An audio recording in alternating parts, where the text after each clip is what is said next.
Hola amigas, hola amigos, ¿qué tal están? Tengo el placer de estar con el director de la película It, Andrés Muschietti, pero te dicen Andy, por allá Todo en el el mundo, norte. desde chiquito. Andy, una pregunta. ¿Tú leíste el libro, leíste It?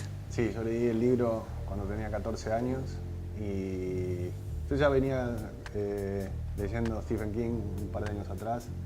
Mi primera experiencia con él fue El cementerio de animales. Y bueno, a partir de ahí fue una historia de amor y devoción con Stephen King. Un día llegó It y fue una historia que realmente me partió la cabeza y que la llevé durante muchos años en el corazón.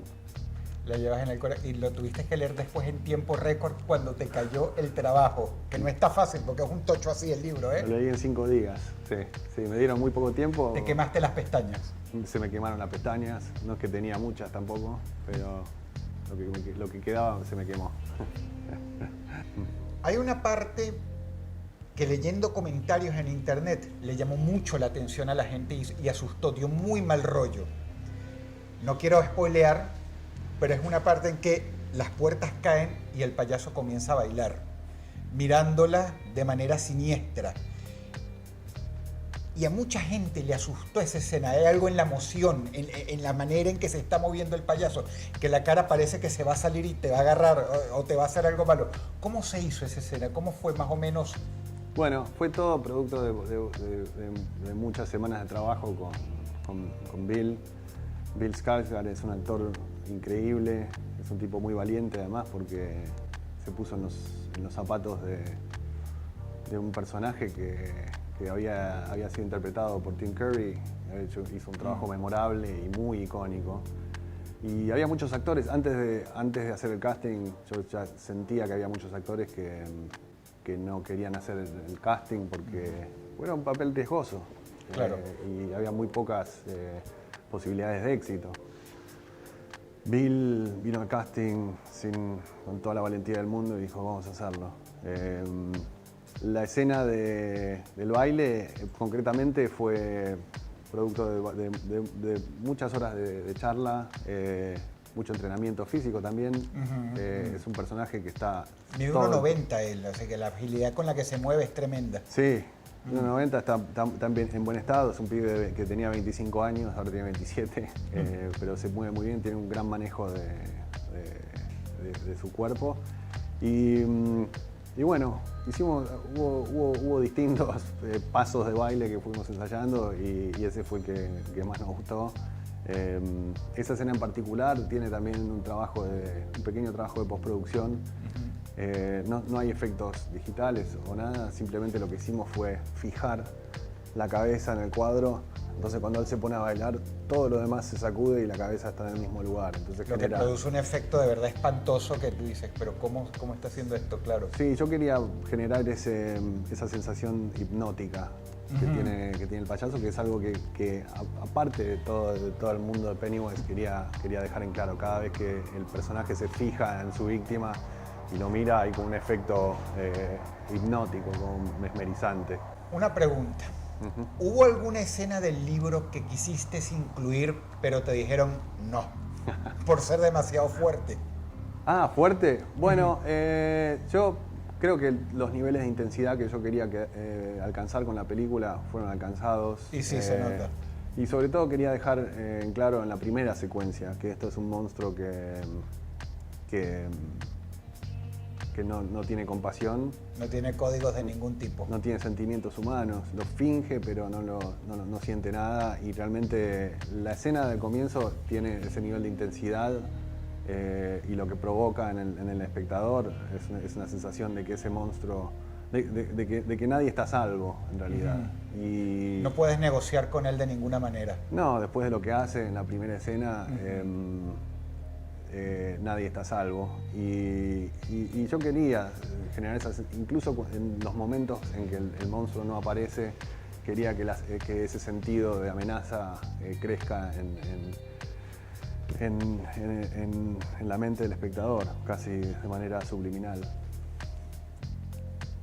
Y sí, hay escenas del libro que son muy, muy violentas, incluso más violentas que el ataque a Georgie. Hay una escena del libro que es tan macabra que es básicamente... Y no es ninguno de los personajes principales, pero cuando Mike está haciendo un relato de los interludios. Mike es el bibliotecario que recuerda, que hace una recopilación de todos los hechos macabros y recuerda un evento donde esta familia, la madre de la familia escuchó sonidos en el piso de arriba, y cuando fue a buscar a su hijito que tenía 3 años, lo encontró con la cabeza dentro del inodoro y con la espalda quebrada, y es una imagen tan grotesca y macabra que te queda grabada.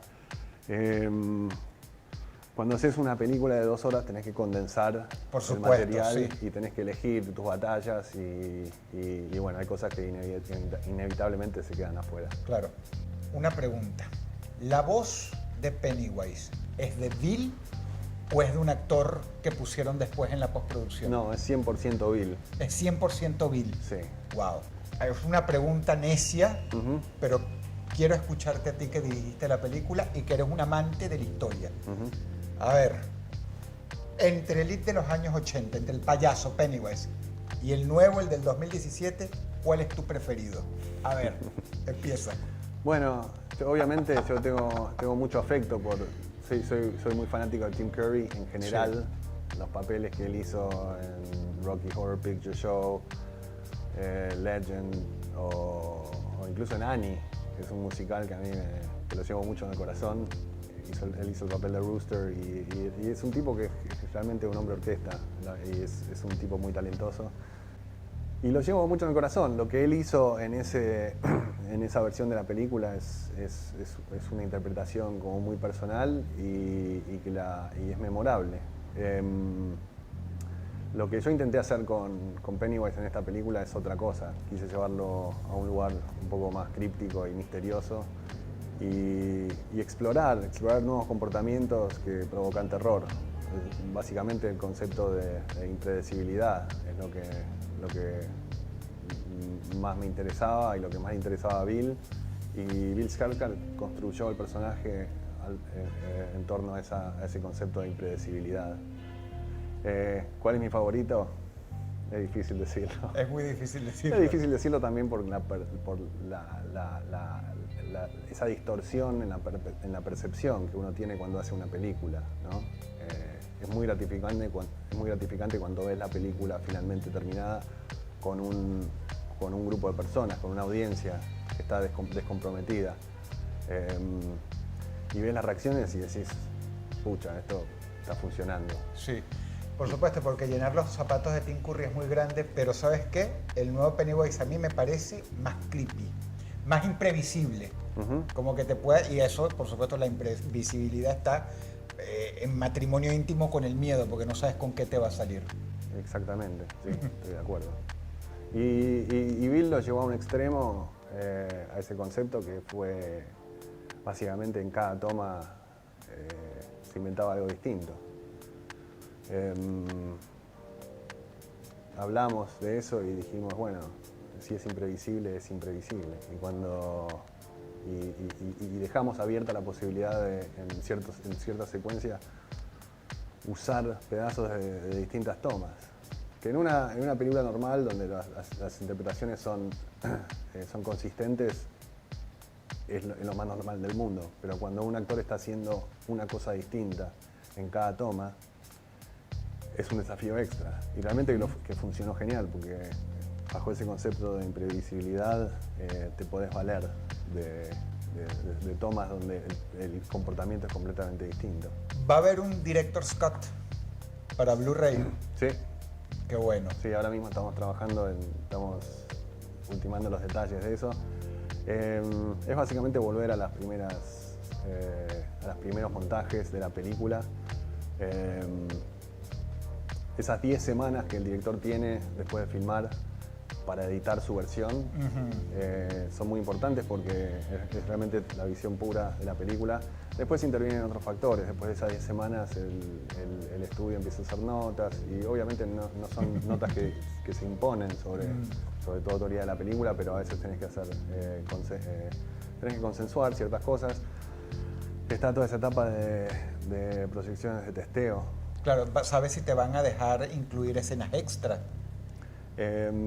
Sí, No, bueno, estoy hablando de todavía previo a lo del DVD y eso.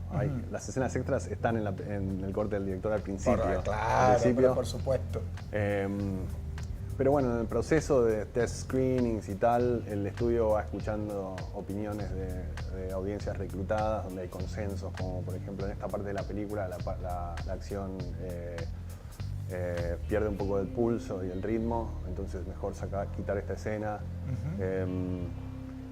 Y la verdad que es un proceso muy válido y que vale la pena escuchar, porque uno al final del proceso de postproducción estás muy cerca y la percepción la tenés un poco distorsionada, entonces vale la pena escuchar la opinión de un público, y cuando ves que hay notas consensuadas decís, bueno, quizá tienen razón. Claro. El ritmo de la película afloja y lo que quiere la gente es que la historia se mueva para adelante. Yeah. La versión del Blu-ray con el corte del director es una versión que va a tener 10 minutos más de duración y que incluye algunas escenas que son de personaje, de exploración de personaje, algunas escenas que son más inesperadas, que no quiero hablar mucho, pero sí, están más cerca de mi visión original de la película. Ok. Quiero informarle a la gente de que Andy también dirigió Mamá, una muy buena película de terror y tremendo easter egg te mandaste, ¿eh? ¿Tremendo qué? Easter egg. Con Mamá. Con Mamá, porque sí, yo vi a Mamá por ahí en la película. Sí, mucha gente, está bueno eso, porque mucha gente le identifica el cuadro. Me di cuenta, por supuesto, decía, pero bueno, un minuto, a ver. Sí, y bueno, es espeluznante. Bueno, muchas gracias. Eso fue difícil vender eso, porque hay gente que no le da miedo, hay gente que no lo entiende eso. Es como una traducción, es la traducción más literal de mis miedos infantiles en la película. A ver, o sea, los que no les dan... A mí me pareció que el cuadro compite fácil con el payaso en Factor Creepy, hermano. Sí, yo decía, porque aparte a mi mamá me da... Es espeluznante. Bueno, si yo la vi, no puede ser otra vez, maldita sea. Por lo menos es lo que yo pensé. Bueno, gracias. Eso en realidad no es un homenaje a Mamá, sino es básicamente un homenaje a un terror infantil, a un artista, que es Amadeo Modigliani. En mi casa, en el living de mi casa, había una copia de uno de sus cuadros y su estilo es muy aterrorizante, para un niño sobre todo, porque él tiene ese estilo donde los sujetos están todos elongados. Son normalmente mujeres con el cuello muy largo y la cabeza torcida y los ojos ciegos. Es uno de esos terrores que a mí que los llevo de niño. Y Mamá fue básicamente una materialización de ese temor, de ese tipo de estética que me da tanto miedo. Y finalmente en It la puse literalmente, es un cuadro. Claro, y en contexto, porque son miedos, claro. Son miedos de niños. Imagínate. Entonces, sí. Y él entra, como verán en la película, el protagonista, que es Stanley Uris, que es un pibe con obsesión compulsiva, que siempre todo tiene que estar en su lugar.